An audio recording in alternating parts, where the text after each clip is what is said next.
কুমিল্লার মুরাদনগরে সংবাদ সংগ্রহকালে ৭ সাংবাদিকদের উপর হামলার ঘটনার প্রতিবাদে মানববন্ধন ও প্রতিবাদ সমাবেশ অনুষ্ঠিত হয়েছে। হামলাকারীদের দ্রুত গ্রেপ্তার ও দৃষ্টান্তমূলক শাস্তির দাবি জানিয়েছেন সংবাদকর্মীরা। বৃহস্পতিবার দুপুরে কুমিল্লা প্রেস ক্লাব মিলনায়তনে প্রতিবাদ সমাবেশ অনুষ্ঠিত হয়।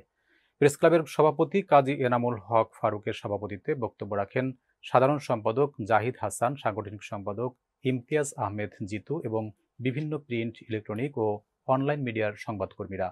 বক্তারা বলেন, দেশে একের পর এক সাংবাদিকদের উপর হামলার ঘটনা ঘটলেও প্রশাসনের পক্ষ থেকে কার্যকর ব্যবস্থা নেওয়া হচ্ছে না। মুরাদনগরে পেশাগত দায়িত্ব পালনকালে ৭ জন সাংবাদিক আক্রান্ত হওয়ার ঘটনায় তীব্র নিন্দা জানান বক্তারা। সমাবেশ শেষে প্রেস ক্লাবের সামনের সড়কে মানববন্ধন অনুষ্ঠিত হয়। বক্তারা দ্রুত হামলাকারীদের গ্রেপ্তার ও আইনের আওতায় আনার জোর দাবি জানান। সংবাদ সংগ্রহের কাজে মাঠে ছিলাম এবং জুলাই আন্দোলন পুরোটাই আমার চোখের সামনে দিয়ে গেছে। কুমিল্লার প্রত্যেকটি আন্দোলনে প্রত্যেক মুহূর্তে আমি সাংবাদিকদের নিরাপত্তা ও পেশাগত সুরক্ষা নিশ্চিত করতে ৭ দফা প্রস্তাবনা বাস্তবায়নের দাবিতে ফ্রান্সে অনুষ্ঠিত হয়েছে সাংবাদিকদের সুরক্ষা শীর্ষক আলোচনা সভা। ইউরো বাংলা প্রেস ক্লাব ফ্রান্সের আয়োজনে প্যারিসের একটি অভিজাত রেস্তোরাঁর হলরুমে এ সভা অনুষ্ঠিত হয়। অনুষ্ঠানে প্রধান অতিথি ছিলেন শাহ গ্রুপের চেয়ারম্যান ও মিডিয়া ব্যক্তিত্ব সাত্তার আলী সুমন শাহ আলম। সভায় সভাপতিত্ব করেন ইউরো বাংলা প্রেস ক্লাবের সভাপতি তাজ উদ্দিন এবং সঞ্চালনায় ছিলেন সাধারণ সম্পাদক নজমুল হক।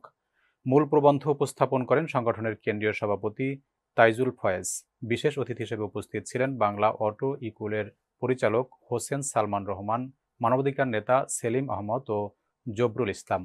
সাংবাদিকদের সুরক্ষা বিষয়ক প্যানেল আলোচনায় অংশ নেন এটিএন বাংলার ফ্রান্স প্রতিনিধি দেবেশ বড়ুয়া, প্রবাসে বাংলার সম্পাদক অধ্যাপক অপু আলম, নিউজ 24 ফ্রান্স প্রতিনিধি ফেরদৌস করিম, আমাদের কথার সম্পাদক লুৎফুর রহমান বাবু, ডিবিসি নিউজের ফ্রান্স প্রতিনিধি ইকবাল মোহাম্মদ জাফর ও মাই টিভির ফ্রান্স প্রতিনিধি বাদল পাল। সভায় সাংবাদিকদের নিরাপত্তা, ন্যায় বিচার ও মত প্রকাশের স্বাধীনতা নিশ্চিত করতে ৭ দফা দাবি উপস্থাপন করা হয়।